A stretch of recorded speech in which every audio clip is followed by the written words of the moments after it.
The world order is shifting. America is stepping back from its traditional role as the backbone of Western alliances. Europe is rethinking its defense.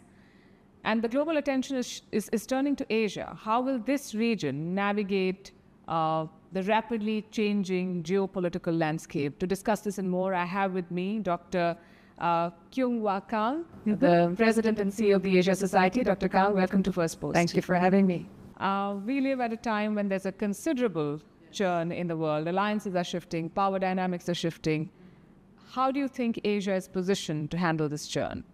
Yes, there is that churn, but the larger flow of history toward greater importance of Asia in the global dynamics, of the weight of geopolitical decision-making increasingly moving towards Asia, increasingly the wealth generation of the global community taking place in Asia. I think that will continue, but of course, Asia is not a uniform entity. There is division within Asia, but this fluidity that now has come to sort of a head-on because of President Trump's return to power is happening so fast, and I think we're all having a hard time trying to digest all the announcements coming out of Washington these days. First of all, there's that economic challenge, and especially all the tariffs, and that is a particular shock to export-oriented countries like South Korea. But in addition to that, we also have what is clearly a non-conventional approach by President Trump to the current issues of peace and security, i.e. the ways he's dealing with the conflict in Gaza and Ukraine. And clearly you're saying, well, Europe, you take care of your own security, and the Europeans have suddenly woke up. But I think that approach to you take care of your own security will pretty much apply to the alliances in the Indo-Pacific and South Korea, Japan, Australia, and so on and so forth. So we have to prepare for that. He hasn't pronounced himself specifically beyond the campaign pledges on beyond that to a specific issue that he will have to be confronted. But I think he will demand more, certainly. He demanded more when we were in government, and it was his first term. So I think more demand, more pressure. Clearly, I think the governments in the Indo-Pacific region have to be prepared. India is not a security ally in the traditional sense, but the United States and India have been forging closer ties over these years during the first Trump one term, during the Biden administration, and now we know that the Prime Minister had a very successful visit to Washington as one of the first heads of states to see Mr. Trump, and the outcome of that, as we could see in the joint communique, was a very, very substantive one, and including closer cooperation in the defense industry sector. So there will be strengthening in some areas with countries like India. I think India will also face a lot of pressure on the trade side, because India also has a big surplus deficit seen from the U.S. side. So I think countries have to be prepared to deal with the various demands and push coming from Mr. Trump. You've raised a lot of points, and I will come to all of them through the course of our conversation. But you mentioned that you worked with the first Trump administration when you were in government, and now as somebody who's still tracking policy and moves from the outside very closely. What difference do you see in their approach? Is this a more determined, more focused administration? Is it a more... Yes. No, I think President Trump during his first term was, yes, he was there, but you also had many traditionalist diplomats, securocrats who had their way of doing things vis-a-vis President's unconventional way of doing things, and the two combined to, I think, temper his excesses, if I may put it that way. This time he's come back fully prepared. He had think tanks preparing projects for him. For example, the Heritage Foundation's project to 2025. And so that's why from day one he's able to declare various kinds of executive orders. I think that we count nearly 100 or over 100, and bills introduced into the Congress. So clearly much more prepared, and also surrounded by much more loyalists around him than the previous administration. Yes, he's very emboldened and very unrestrained in moving in the direction that he wants to. Last year in an interview you said, and I'm quoting, the center of gravity of global affairs is slowly but surely moving towards Asia. Mm-hmm. Do you think that Asia is shaping the global order moving forward? And do you think that the second Trump administration or Trump's return to the White House has accelerated this?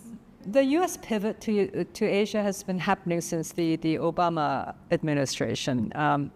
Then Trump won, Biden's administration. So that's an ongoing pivot on the American side. And I think that clearly underscores the U.S. understanding of the increasing importance of Asia. So yes, I expect that very much to continue. The U.S. has other challenges, and that has been preoccupying its attention during the past few years with the Gaza situation and Ukraine, which is, I think President Trump wants to resolve the Ukraine war as quickly as he can, and he's able to bring the two sides to agree to a couple of small ceasefires. That clearly is not enough. There will have to be a more robust, more comprehensive ceasefire and then a peace agreement. But I think Mr. Trump will want to focus more of his energy in the Indo-Pacific region. And which country is better positioned to shape this new Asian order? Is it India or China, according to you? Well, that's a tough question. I think both are big players, and as we know, that bilateral relationship will very much define how the Asian century unfolds. From the point of view of a country like South Korea, which wants increasing relations with India, with politically, defense industry-wise, but certainly economically, while building that bilateral relationship, we also have a close, important relationship with China, both economically, but also because of the challenge of North Korea that sits right in the middle of our Northeast Asian and a security challenge for the whole of the world that needs to be managed. And that management requires China's constructive engagement. So for many reasons, South Korea has important ties to China as well. So from that point of view, and I think all important countries in Asia will want India and China, as difficult as it is, for that relationship to move along a constructive trajectory. I think India would want that too, and we've seen the efforts from New Delhi. But we've also seen multiple flashpoints emerge in the region in Asia with the increasing Chinese expansionism and military moves. You mentioned Donald Trump and his approach to security, and he's saying that even if you're an ally, you'll have to pay for your security. South Korea is a treaty ally. What does it mean for your country? Well, the idea of sharing the cost of that alliance, i.e. sharing the cost of the troop presence in South Korea, has been an ongoing issue in this alliance. Initial understanding agreement was when Korea was very poor, that America would pay for the troop presence, Korea will provide the land. But as Korea went off on this economic growth trajectory and became more rich, there was an additional agreement to spell out Korea's share of this. And that has continued to increase. Every time we negotiate, Korea's share would increase. And so that was pretty much our approach. You can't go from 1 billion to 5 billion overnight. I mean, these are government budgets that need to be passed through the National Assembly. During the first President Trump term, we couldn't get to agreement because the president was demanding too much and something that we just couldn't deliver given our budgetary system. I think there is expectation that he will again demand something that we cannot agree to in the initial round, but then there has to be intense negotiation to arrive at something that we can agree to. On the campaign trail, he mentioned 10 billion. Do you think that was a pressure tactic or a genuine ask, or was this election rhetoric? His usual way of approaching the negotiation, you know, a high-level bar, but then, you know, in the process of negotiation, something that the two sides can agree to. That's the art of negotiation, as the way Mr. Trump seems to see. Where does it leave allies like South Korea in terms of your security umbrella? Can you trust Trump's America to come to your rescue in the event of an attack? Can you depend on American security? Where is our threat assessment? I mean, that is, for us, it's North Korea. Increasingly nuclear and missiles capable North Korea. We have a DMZ that keeps the two sides separate, but there's something can always flare up. And so we maintain a strong defense posture, a deterrence for what North Korea might do.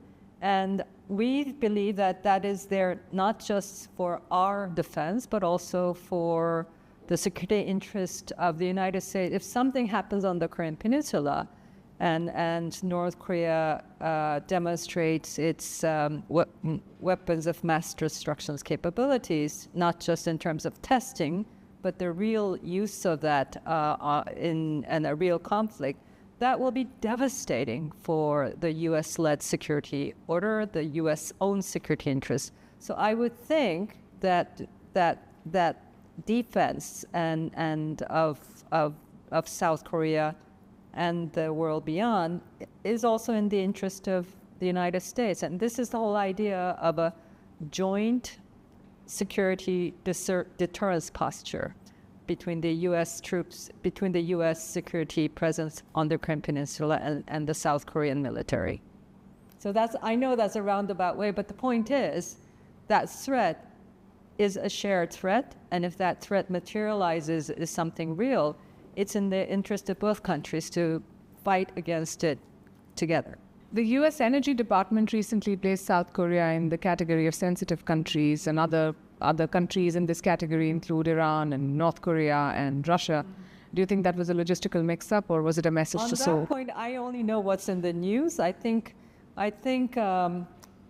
what has come out in the news is that it had to do with security issues in some research institute, and that despite that technical research cooperation between the two sides will continue. Beyond that, I haven't seen anything, but I also know that the acting U.S. ambassador in South Korea has said this is not a big deal. So you combine the two of them, and I have to say it's not that serious an issue. But because there was a history 30 years ago when it was a real issue, there was an attempt at a lab in Korea to go around the nuclear agreement between the two sides to research something that they shouldn't have. And that was a big issue that we needed to find a way forward with to get us off that list 30 years ago. So we have that recollection. So I think that's why it's further fueling all kinds of theories about why we're there this time. Most capitals in the world are trying to gear up to respond to Trump's moves. What complicates the story especially for South Korea, is the fact that you have an ongoing political crisis and an impeachment process. How does it impact your preparedness to respond? Well, I think clearly it has had a huge negative impact. The country has been in limbo since the day the president declared martial law in early December. And this impeachment, the process has been so long. The Constitutional Court has been deliberating and it's taking its time to come out with a decision. In the meanwhile, the country has been unable to move on. The economy was in a very difficult situation even prior to the martial law declaration, and in the middle of this lack of national leadership. I think, people don't see the economic side, and from within, it's a divided situation, so that you're either for impeachment, but surprisingly, there's been a growing voice against impeachment. So in the midst of this, the country seems to have lost sight of where is the economy. And we know, given the Trump tariff measures, you have to have a strategy. You have to have a way to deal with these tariffs coming our way. And currently, I think the government, even without a president, we have an acting prime minister who is now reinstated acting. You really need that highest level of authority to go to have that discussion with the highest authority in the United States and other countries to be able to respond as effectively as they could, and this is just not happening. So at the ministerial level, they are very active, businesses are very active, but yes, ultimately we will need a president with a full powers and authority of the office to meet President Trump. And the tariff deadline is approaching April 2nd. April 2nd, we'll see how that is, the declaration is, will it be across the board, or will it be country by country? Will it be sector specific? So there's a lot of details that we won't know until that day comes. But he says that South Korean tariffs are 4 times that of U.S. tariffs. And not true. Okay. Not true. We have an FTA, bilateral FTA, and according to that, it's almost zero overall. There are certain sectors where it's high, but on average, it's this is what our trade authorities tell me. It's very low. That is a very robust free trade agreement. It was negotiated and it was renegotiated during Trump 1, and so he might want to renegotiate that again. But it's already a very ambitious free trade agreement. Do you think the president is misinformed, or he's doing it for effect? I think he's maybe for effect. I think he must get all the briefings that he needs, but he has this way of exaggerating things, if I may put it that way. Yeah. But if he were to impose reciprocal tariffs with the assumption that South Korean tariffs are 4 times the American tariffs, how should Seoul respond? Well, would you say it's not true? It's not 4 times.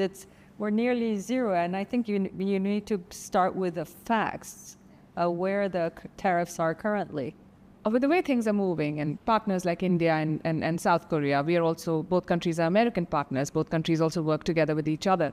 Do you think this growing isolationism and the tariff war, as many of us call it, is going to give more reasons for countries like India and South Korea to work together in what specific areas, according to you? I think so. There is already a very strong push between India and Korea to bring economic collaboration closer together, bring technological cooperation closer together. But with Mr. Trump's pressure on both sides, I think it's just human nature. If Big Brother causes you lots of problems, then the other neighborhoods would naturally want to come closer together. And I see trade between the two countries have grown over the recent years. There's a lot more investment coming in from South Korea to India. And so the current situation will only be a further incentive and momentum for that relationship to grow. There's also talk of expanding the Quad group of countries to include India and South Korea. Do you think Seoul should join this alliance to counter Beijing? South Korea has been a part of not the Quad, but the Quad Plus.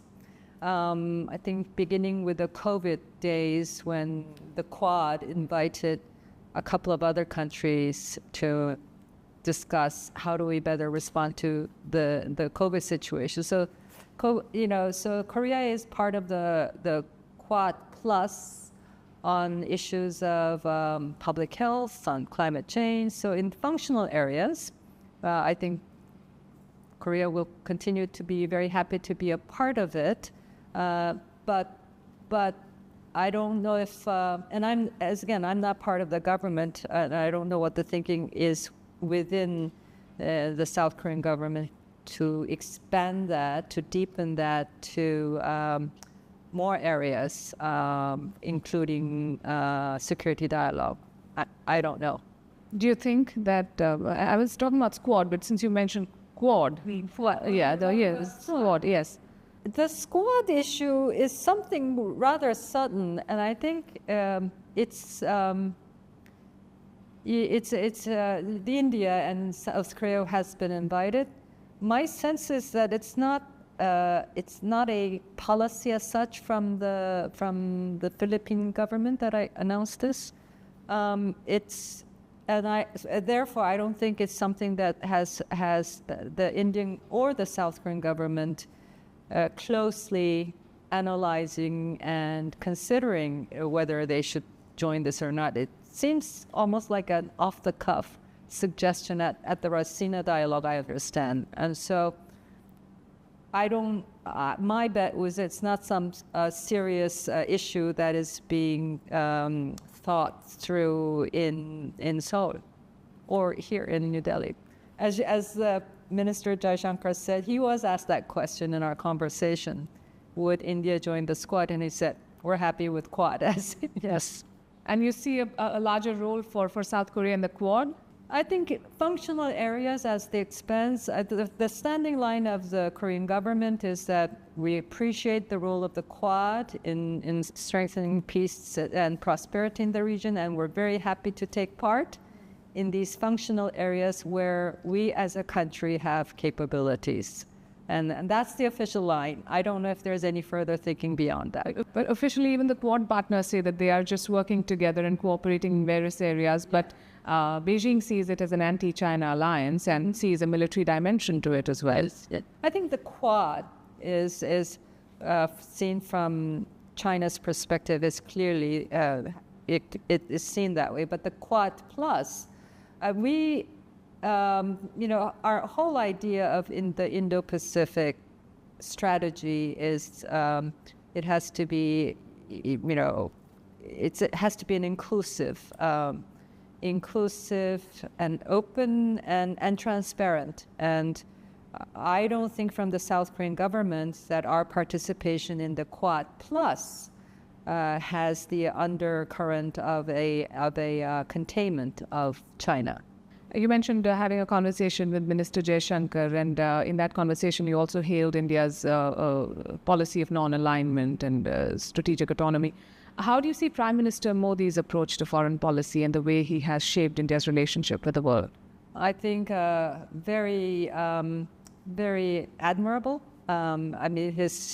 The domestic leadership and all the reforms, and the minister being the face of advocating for India's national interests on the global stage has been one of the more capable performances as foreign minister that I could see. So India creating that space for an independent foreign policy stance, I think non-alignment is not the word used currently. The minister used multipolarity, I think is the word.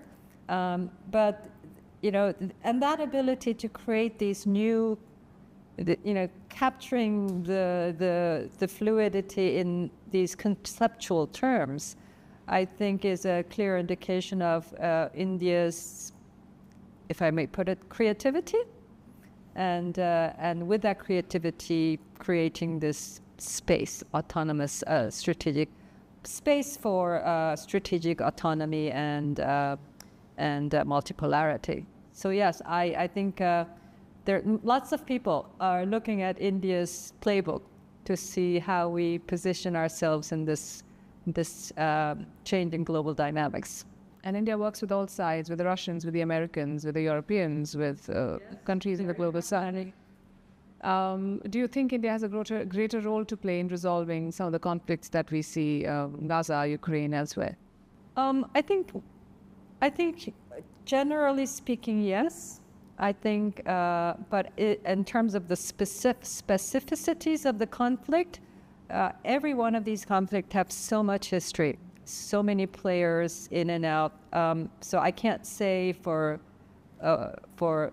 this conflict or that conflict, but given India's growing profile, yes, I think India can be more ambitious, if I may put it that way, to play the role of that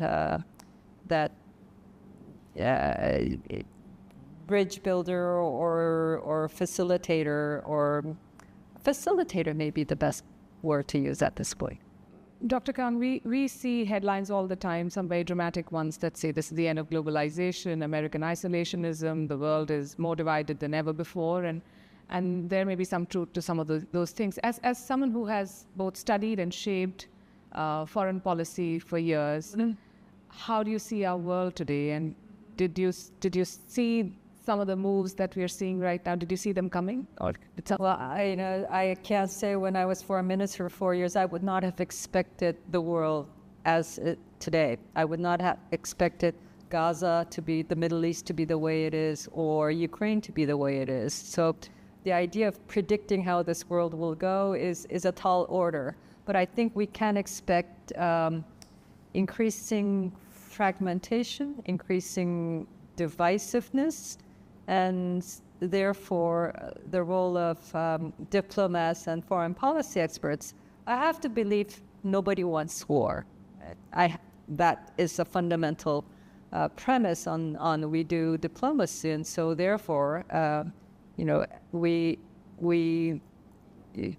exercise the very best of our craft and professionalism to manage these dynamics for disagreements to become disputes. As the minister said, we have to prevent disagreements becoming disputes and contests becoming conflicts.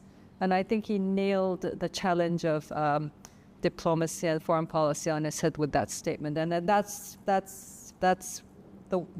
the order that the world places on foreign policy these days. Dr. Kyung-wha Kang, thank you very much for this conversation and for sharing your insights. Thank you. It's been a pleasure. Likewise.